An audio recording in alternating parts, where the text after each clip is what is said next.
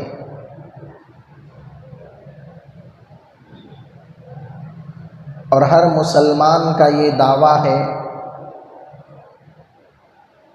کہ میں عاشق رسول ہوں، میں محب رسول ہوں،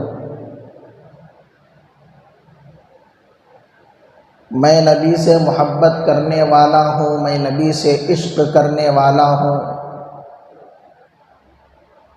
میں فلاں ہوں، میں فلاں ہوں، میں فلاں ہوں۔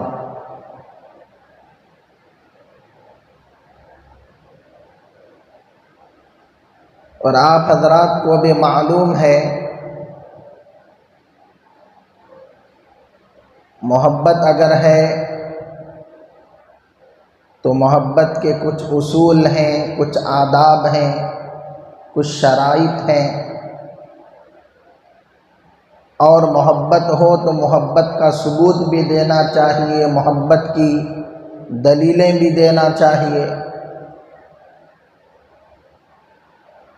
بغیر کسی ثبوت کے، بغیر کسی دلیل کے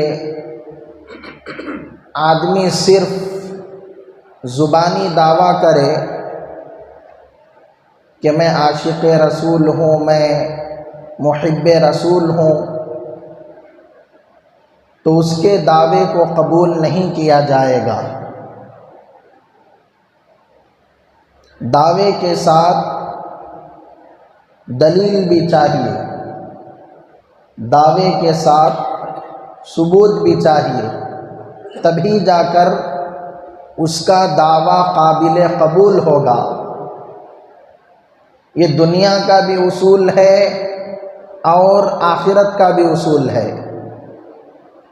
دنیا کے کسی معاملے میں بھی اگر آپ کوئی بات کہہ دیں تو صرف آپ کے کہنے کو قبول نہیں کیا جائے گا، بلکہ آپ کے اس کہنے پر دلیل مانگی جائے گی، ثبوت پوچھا جائے گا، گواہ پوچھا جائے گا، وٹنس مانگا جائے گا۔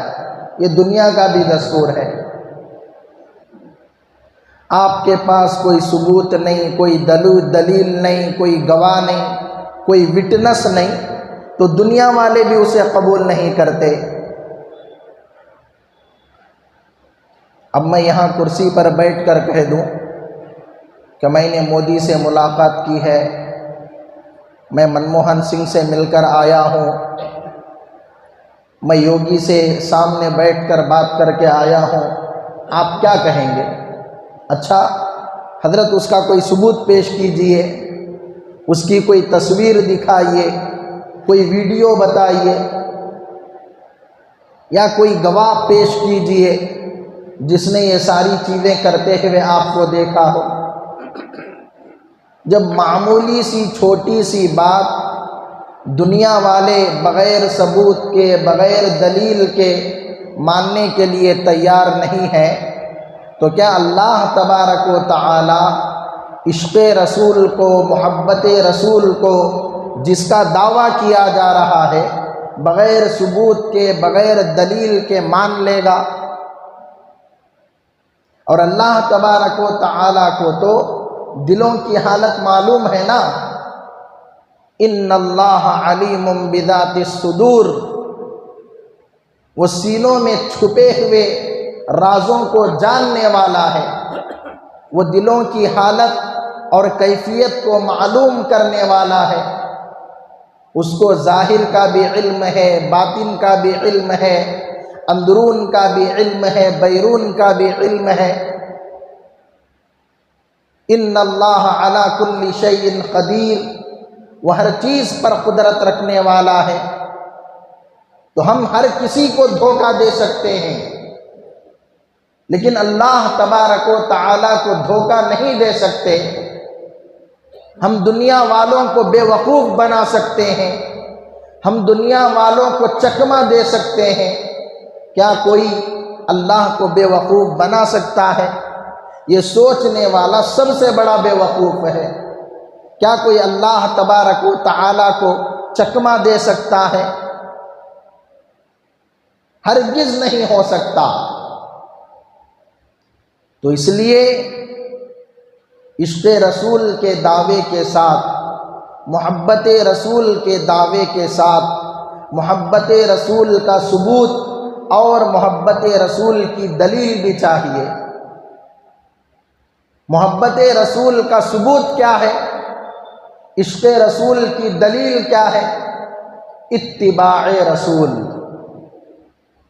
محبت رسول کا یہ سب سے بڑا ثبوت ہے، عشق رسول کا یہ سب سے بڑا گواہ ہے، عشق رسول کی یہ سب سے بڑی دلیل ہے کہ آدمی اتباع رسول میں مکمل طور پر رنگ جائے،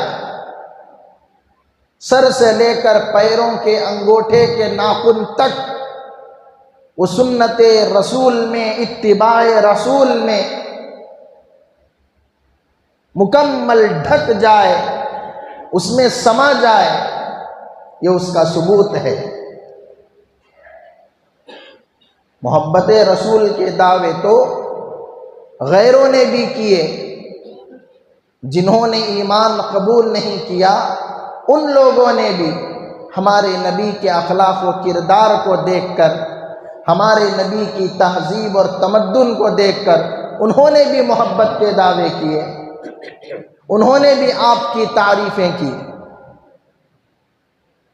کیا میں نے آپ حضرات کے سامنے باقاعدہ غیر مسلموں کے جو بڑے بڑے محققین، مفکرین، مدبرین ہیں، ان کے نام لے لے کر پڑھ کر ان کے اقوال نہیں سنائے کہ مہاتما گاندھی جی نے ہمارے نبی کے بارے میں کیا کہا، مائیکل ہارٹ نے ہمارے نبی کے بارے میں کیا کہا، گرو نانک نے ہمارے نبی کے بارے میں کیا کہا، اور بھی بڑے بڑے غیر مسلموں کے اقوال، ان کے خیالات، ان کے نظریات، ان کے تأثرات، ان کے افکار میں نے آپ کے سامنے پیش نہیں کیے۔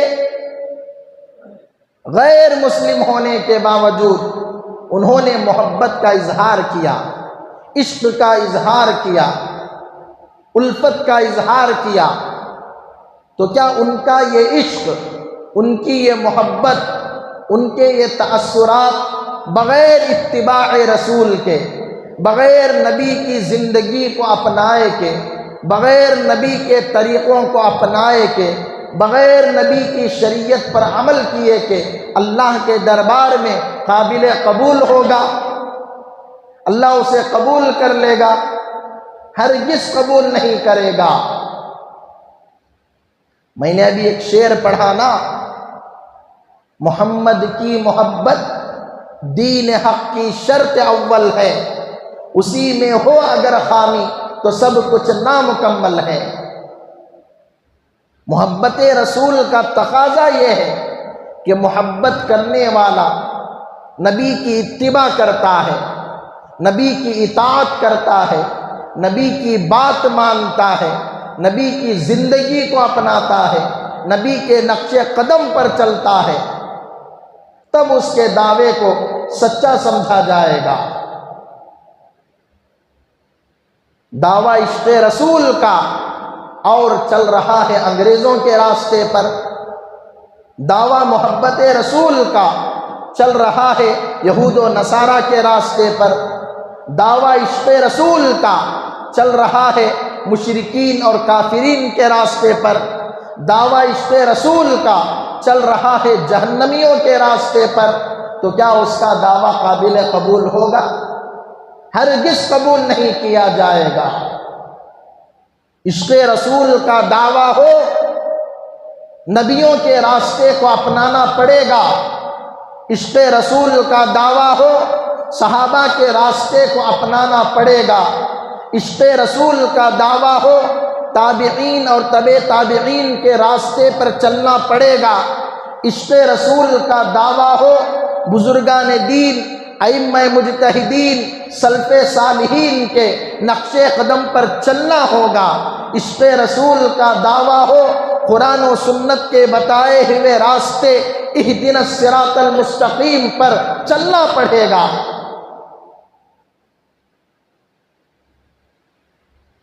اس میں ضد نہیں ہونی چاہیے، اپوزٹ نہیں ہونا چاہیے۔ مد مقابل نہیں ہونا چاہیے۔ دیکھو، ہم کسی پر کفر کا فتویٰ نہیں لگا سکتے، جہنمی ہونے کا فتویٰ نہیں لگا سکتے، ہمیں اختیار بھی نہیں ہے، لیکن شریعت مطہرہ اتنی صاف ہے، اتنی شفاف ہے کہ وہ اس کے راستوں کو بتا دیتی ہے، اس کے اسباب کو بتا دیتی ہے، اس کے اشاروں اور کنایوں کو بتا دیتی ہے، جس سے آپ اندازہ لگا سکتے ہیں کہ یہ جنت کے راستے پر چل رہا ہے یا جہنم کے راستے پر چل رہا ہے۔ مثال کے طور پر ایک ٹرین ہے، اب وہ ٹرین پٹری پر ہے، جب تک وہ پٹری پر کھڑی ہے آپ یہ نہیں کہہ سکتے کہ ٹرین کہاں جائے گی، لیکن وہ جب چل پڑے گی اب آپ اس کے راستے کو دیکھیں گے، یہ رائٹ میں جا رہی ہے یا لیفٹ میں جا رہی ہے یا کہیں اور جا رہی ہے، آپ دیکھیں گے یہ بنگلور کی طرف جا رہی ہے یا میسور کی طرف جا رہی ہے۔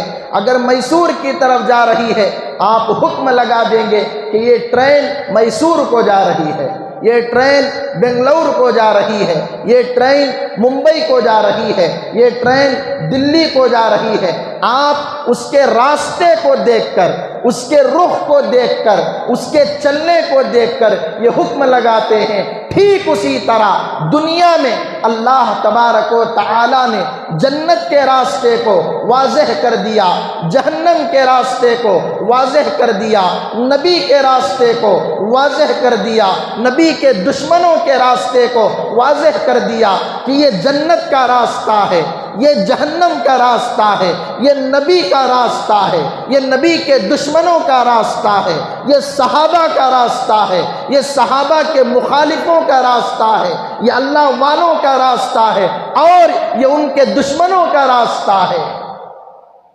اللہ نے واضح کر دیا، صاف صاف ہمارے سامنے پیش کر دیا۔ اب ان دو راستوں پر جو آدمی جنت کے راستے پر چلے گا ہم کہہ سکتے ہیں کہ یہ جنت کے راستے پر جا رہا ہے، کوئی آدمی جہنم کے راستے پر چلے گا ہم کہہ سکتے ہیں کہ یہ جہنم کے راستے پر جا رہا ہے۔ اتنا اختیار تو اللہ نے انسانوں کو دیا ہے۔ انسان اندھا تو نہیں ہے نا، وہ دیکھ سکتا ہے، وہ سن سکتا ہے، وہ سمجھ سکتا ہے، اللہ نے عقل سلیم دی ہے۔ دیکھو حضرات علماء نے ایک بات لکھی ہے، ایک آدمی ایسا ہے اس آدمی کے پاس کوئی ایمان و اسلام بتانے والا نہیں گیا، کوئی قرآن و سنت بتانے والا نہیں گیا، جنت و جہنم قبر و حشر بتانے والا نہیں گیا۔ کل قیامت کے دن جب اللہ کے دربار میں وہ حاضر ہوگا اور اللہ کے سامنے عذر پیش کرے گا کہ اے اللہ میرے پاس کوئی بتانے والا نہیں آیا، کوئی سمجھانے والا نہیں آیا، تو میں کیا کروں؟ حضرات علماء نے عجیب و غریب جملہ لکھا ہے، اللہ تبارک و تعالی اس کے عذر کو قبول نہیں کرے گا، بلکہ اللہ اسے کہے گا اچھا تیرے پاس کوئی بتانے والا سمجھانے والا نہیں آیا، ٹھیک ہے، لیکن میں نے تجھے عقل تو دی تھی، میں نے تجھے دماغ تو دیا تھا، میں نے تجھے دل تو دیا تھا، میں نے تجھے آنکھیں تو دی تھی، میں نے تجھے کام تو دیے تھے، میں نے تجھے سوچنے کی سمجھنے کی صلاحیت تو دی تھی۔ جب تو نے ان اعضاء کو، ان چیزوں کو دنیاوی چیزوں میں استعمال کیا، تو نے ان آنکھوں سے دیکھ کر کھانے کو کھایا، تو نے گندگی نہیں کھائی، تو نے اپنی زبان سے اور مزے کو چکھا کہ یہ مزہ اچھا ہے، یہ مزہ خراب ہے، تو نے اپنی زبان سے اس لذت کو محسوس کیا، تو نے اپنی کانوں سے اچھی اور بری باتوں کو سنا اور تو نے محسوس کیا کہ کون سی بات اچھی ہے، کون سی بات بری ہے، تو نے کپڑوں کے بارے میں غور و فکر کیا، تو نے کھانے پینے کے بارے میں غور و فکر کیا، تو نے مزوں اور لذت کے بارے میں غور و فکر کیا، تو نے دنیا کے نفع اور نقصان کے بارے میں غور و فکر کیا، تو نے اپنے کاروبار، اپنا بزنس، اپنی دکان، اپنی تجارت کے بارے میں غور کیا۔ انہی اعضاء سے، انہی چیزوں سے تو نے میری قدرت پر کیوں غور نہیں کیا؟ تو نے میری خدائی پر کیوں غور نہیں کیا؟ اتنا بڑا آسمان بغیر ستونوں کے کیا تیری آنکھوں کو نظر نہیں آیا؟ اتنا بڑا کائنات تیری آنکھوں کو نظر نہیں آیا؟ چاند کا وقت پر نکلنا، وقت پر ڈوب جانا، سورج کا وقت پر نکلنا، وقت پر ڈوب جانا، تاروں کا آ کر آسمان پر جھل ملانا، کیا یہ تجھے نظر نہیں آیا؟ تو نے میری قدرت پر کیوں غور نہیں کیا؟ تو نے میری خدائی پر کیوں غور نہیں کیا؟ اللہ اس کے عذر کو قبول نہیں کرے گا۔ تو جب اللہ تبارک و تعالی اس آدمی کے عذر کو قبول نہیں کرے گا تو ہم لوگ جس کے سامنے مساجد ہیں، مدارس ہیں، خانخواہیں ہیں، دعوت و تبلیغ ہے، اللہ والے ہیں، علماء ہیں، صلحاء ہیں، بزرگان دین ہیں، جمعہ کا موقع ملتا ہے، دینی محفلیں لگتی ہیں، دینی مجلسیں سجتی ہیں، دینی جلسے اور پروگرامات ہوتے ہیں، دعوت و تبلیغ کی ایک عام محنت چل رہی ہے، گھر گھر کے پاس اللہ کے بندے اللہ کے گھر سے آ کر دستک دے رہے ہیں، داڑھی پر ہاتھ پھیر رہے ہیں، تمہارے کھندے پر ہاتھ پھیر رہے ہیں، تمہاری پیٹھ کو تھپ تھپا رہے ہیں اور ایک اللہ کے ہونے کی دعوت دے رہے ہیں، نبی کے طریقوں کو اپنانے کی دعوت دے رہے ہیں، نبی کے نقش قدم پر چلنے کی دعوت دے رہے ہیں۔ اتنا سب کچھ ہونے کے باوجود اللہ کے دربار میں اگر تم یہ کہو گے مجھے کوئی بتانے والا، سمجھانے والا نہیں آیا، اللہ عذر کو قبول کرے گا؟ اللہ کے دربار میں وہ عذر قابل قبول نہیں ہوگا۔ حالانکہ قرآن پاک کے اندر ہے وَلِكُلِّ قَوْمٍ ہَادٍ، اللہ نے ہر قوم کے پاس راستہ دکھانے والوں کو بھیجا ہے۔ دنیا میں کوئی ایسی قوم نہیں گزری جن کے پاس اللہ نے صحیح راستہ دکھانے والا نہ بھیجا ہو، ہر قوم کے پاس اللہ نے بھیجا ہے، اور اللہ کی بات سچی اور پکی ہے۔ وَلِكُلِّ قَوْمٍ ہَادٍ، میں نے ہر قوم کے پاس ہدایت دینے والوں کو، یعنی ہدایت کا راستہ دکھانے والوں کو، ہدایت یافتہ لوگوں کو بھیجا ہے۔ تو کوئی آدمی اس طرح کے لچر عذر اللہ کے دربار میں پیش نہیں کر سکتا، اور اللہ کے دربار میں کوئی بہانے بھی نہیں چلیں گے۔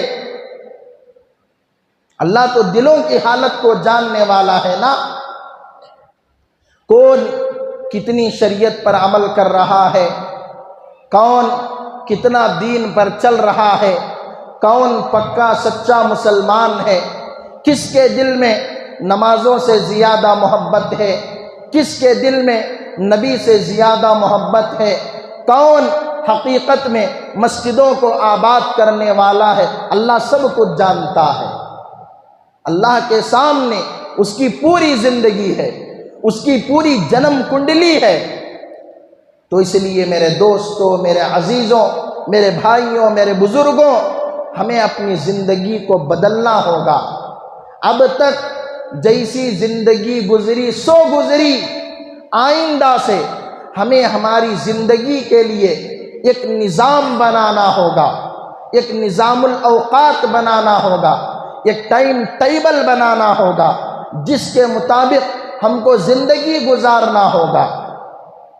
نمازوں کے بارے میں، روزوں کے بارے میں، شریعت مطہرہ کے بارے میں ہمیں ایک نظام بنانا ہوگا، اور محبت رسول کے دعوے کو، عشق رسول کے دعوے کو صرف زبان کی حد تک نہیں بلکہ اسے ثابت کرنا ہوگا کہ ہم اپنے دعوے میں سچے ہیں، ہم اپنے دعوے میں پکے ہیں، ہماری محبت رسول کا یہ ثبوت ہے، یہ دلیل ہے، ہمیں پیش کرنا ہوگا۔ صرف زبانی جمع خرچ سے کام نہیں چلے گا، کام نہیں چلے گا۔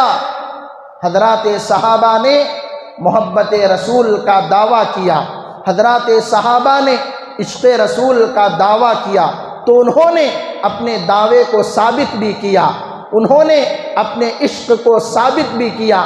تب جا کر 1450 سال گزرنے کے بعد بھی ان کا نام ہم ادب و احترام سے لیتے ہیں۔ جب ان کا نام آتا ہے رضی اللہ عنہ کہنے پر ہم مجبور ہو جاتے ہیں، کیونکہ انہوں نے اپنے دعوے کو پیش کیا، اپنے دعوے کو ثابت کیا۔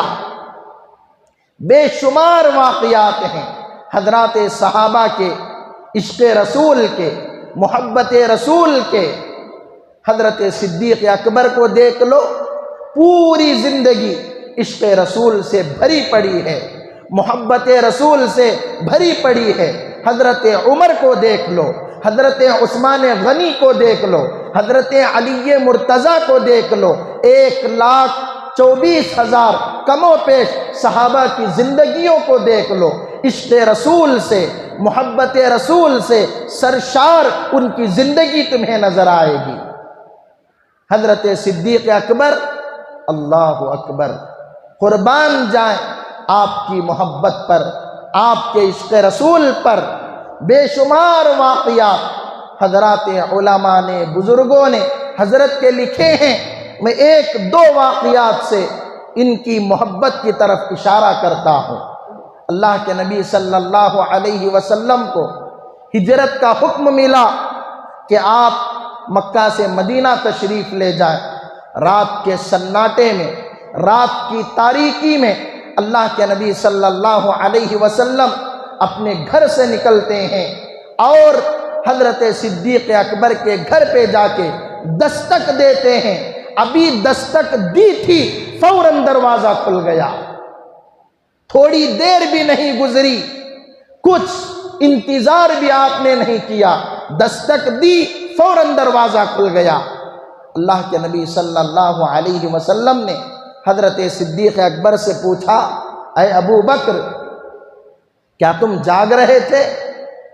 حضرت صدیق اکبر نے کہا، یا رسول اللہ، کئی دنوں سے میرے دل میں یہ بات آ رہی تھی کہ ان قریب اللہ تبارک و تعالی آپ کو ہجرت کا حکم دے گا، آپ کو ہجرت کا حکم دے گا، اور آپ اپنے ساتھ مجھے ضرور لے کر جائیں گے، اور مجھے یہ بھی خیال تھا کہ آپ میرے گھر پر آئیں گے اور میرے گھر کو دستک دیں گے، اور میں سویا ہوا رہا، میں آرام کرتا ہوا رہا، تو آپ کو دروازہ کھلنے تک انتظار کرنا پڑے گا، مجھے وہ انتظار کروانا بھی گوارا نہیں۔ دیکھ رہے ہیں آپ، مجھے وہ انتظار کروانا، دروازے پر رکانا مجھے گوارا نہیں، تو کئی دنوں سے میری راتوں کی نیند ختم ہو گئی ہے اور میں دروازے کے پاس بیٹھا ہوا کھڑا ہوا ہوں۔ تو جیسا ہی مجھے دستک آئی، میں نے دروازہ کھول دیا۔ یہ ہے محبت رسول۔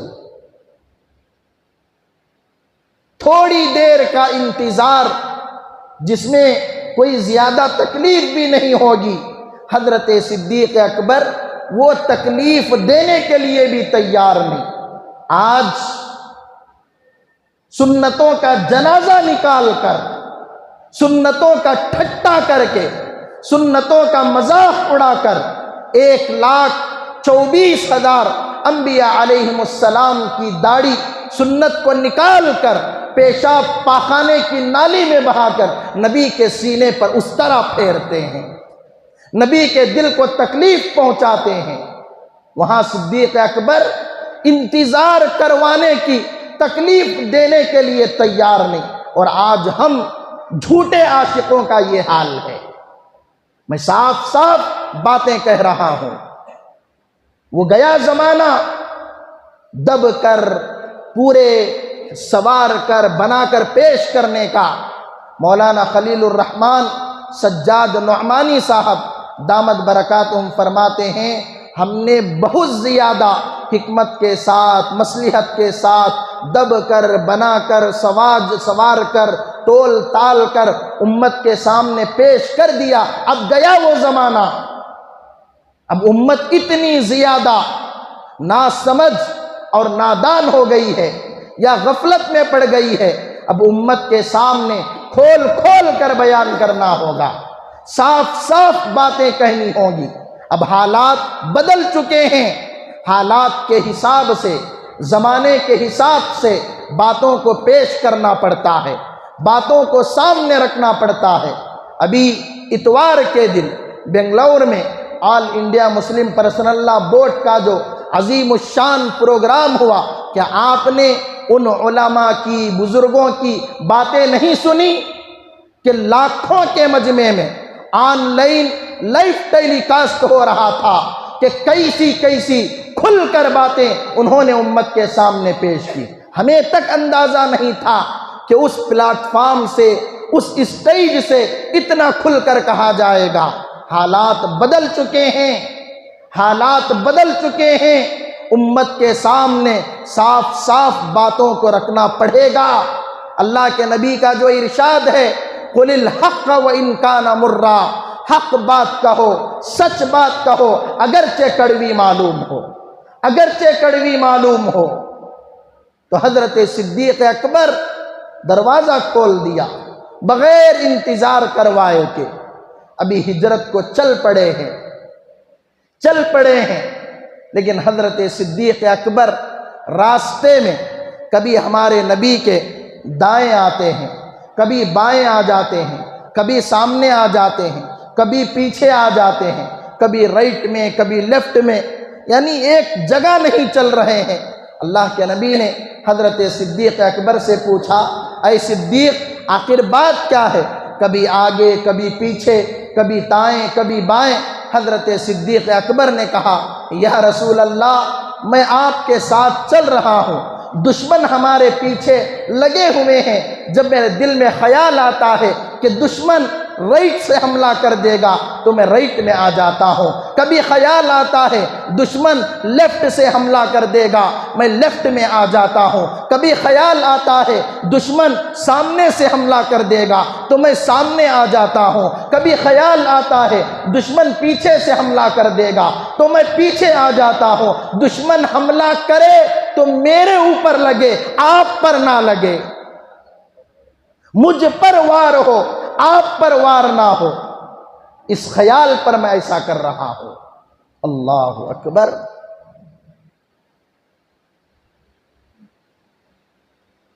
حضرت زید بن حارثہ رضی اللہ تعالی عنہ غلاموں میں سب سے پہلے انہوں نے ایمان قبول کیا۔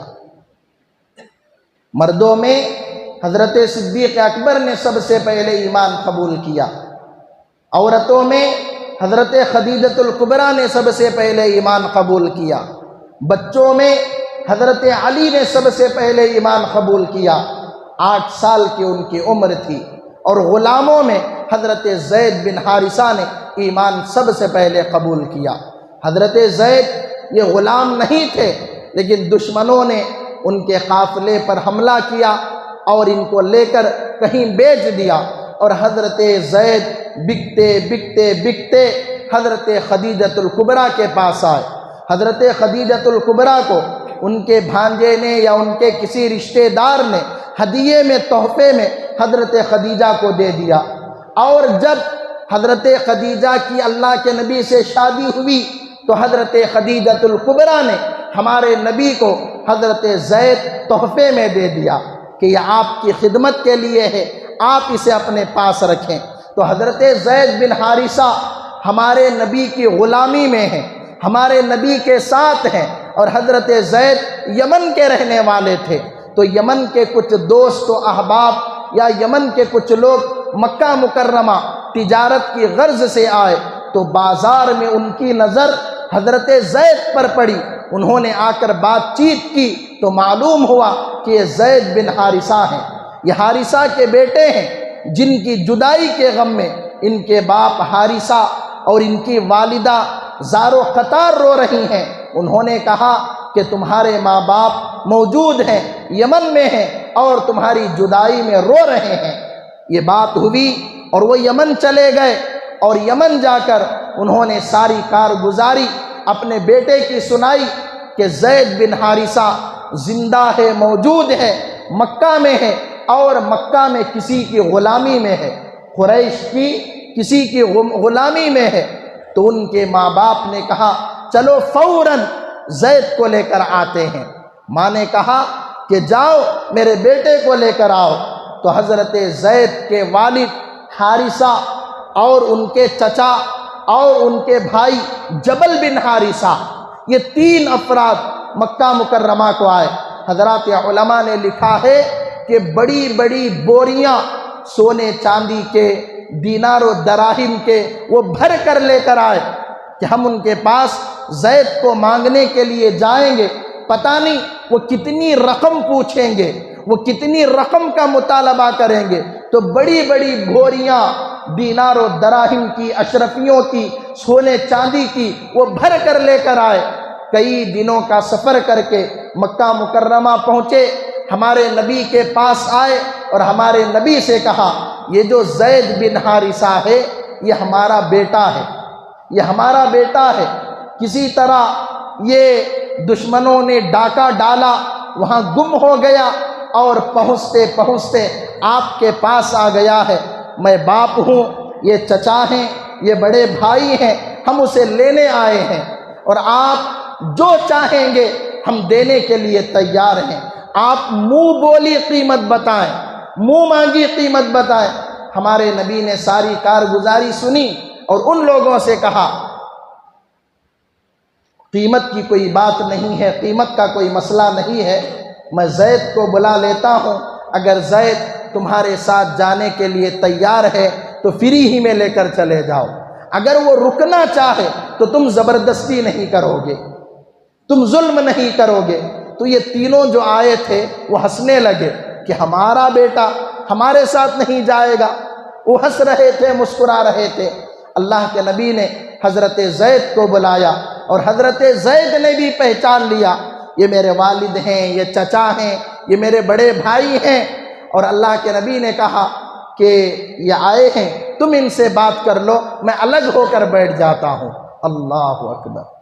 ہمارے نبی کے اخلاق دیکھو، اللہ کے نبی نے ساتھ رہنا بھی گوارا نہیں کیا، کہیں حضرت زید میرے دباؤ میں آ کر یا میری موجودگی کی وجہ سے یہاں رہنے کے لیے تیار ہو جائے اور وہاں نہ جائے۔ ہمارے نبی الگ ہو کر بیٹھ گئے۔ باپ نے، چچا نے، جبل بن حارثہ نے بلایا اور اپنے ساتھ لے جانے کی خواہش کی۔ حضرت زید بن حارثہ نے کہا کہ آپ سے محبت بھی ہے، آپ کا ادب و احترام بھی ہے، آپ مل گئے، یہ بھی مجھے بڑی خوشی ہے، لیکن جانے کی بات آپ نہ کریں، لے جانے کی بات آپ نہ کہیں۔ باپ نے، چچا نے، بھائی نے کہا ارے ہم تمہیں آزاد کروانا چاہتے ہیں، آزادی دلانا چاہتے ہیں، اور تم یہاں غلام رہنا پسند کرتے ہو۔ حضرت زید بن حارثہ نے کہا ابا جان، چچا جان، بھائی صاحب، یہ غلامی ایسی غلامی ہے کہ اس غلامی پر ہزاروں آزادیاں قربان ہیں، ہزاروں آزادیاں قربان ہیں۔ اس غلامی میں رہنا مجھے آزاد رہنے سے زیادہ پسند ہے، میں آپ کے ساتھ جانے کے لیے تیار نہیں۔ اللہ کے نبی آئے اور سارا معاملہ سامنے آیا تو باپ، چچا، بھائی ایسا ہی چلے گئے۔ جب انہوں نے دیکھا کہ زید بن حارثہ کو ان کی غلامی میں اتنا مزہ آ رہا ہے تو ان کے ساتھ رہ کر آزادی کی زندگی گزارنے میں کیا مزہ آئے گا، اسی وقت ان کے بھائی کے دل میں ایمان گھر کر گیا اور انہوں نے آگے چل کر ایمان قبول کیا۔ یہ نبی سے محبت کی دلیل ہے، یہ نبی سے محبت کا ثبوت ہے کہ صحابہ نے نبی سے محبت کی تو اسے ثابت کر کے دکھایا۔ اسے دلیل بنا کر پیش کیا، اور آج ہماری محبت ہے، نمازیں ہماری زندگیوں سے غائب، روزے ہماری زندگیوں سے غائب، قرآن و سنت ہماری زندگیوں سے غائب، عشق رسول کا، محبت رسول کا ہم دعویٰ کرتے ہیں۔ اس لیے میرے دوستوں، میرے بھائیوں، میرے عزیزوں، صرف 2 صحابہ کے واقعات میں نے آپ کے سامنے پیش کیے ہیں جو محبت رسول کا ثبوت پیش کر رہے ہیں۔ ایسے ہزاروں واقعات حضرات صحابہ کے ہیں جو ہمارے ایمان کو گرما دیتے ہیں، ہمارے ایمان کو جھنجھوڑ دیتے ہیں۔ انشاءاللہ تعالی آئندہ جمعہ آپ حضرات کی خدمت میں پیش کروں گا، لیکن گزارش یہ ہے کہ دنیا کے حالات بہت زیادہ خراب ہو گئے ہیں۔ اس دنیا میں ایمان کو بچانا مشکل سے مشکل تر ہو گیا ہے، تو ایمان کو بچانے کے لیے کسی نہ کسی اللہ والے سے، کسی نہ کسی دین کے شعبے سے، کسی نہ کسی ہمیں دینی تنظیم اور تحریک سے جڑے رہنا ہوگا۔ مساجد سے جڑ جائیں، مدارس سے جڑ جائیں، اللہ والوں سے جڑ جائیں، خانقاہوں سے جڑ جائیں، دعوت و تبلیغ سے جڑ جائیں۔ انشاءاللہ تعالی ایمان کی حفاظت کرنے میں ہمارے لیے آسانی ہوگی۔ سارے حضرات کریں گے؟ اللہ ہمیں عمل کی توفیق نصیب فرمائے، آمین۔ وآخر دعوانا ان الحمد للہ رب العالمین۔ اللہم صل علی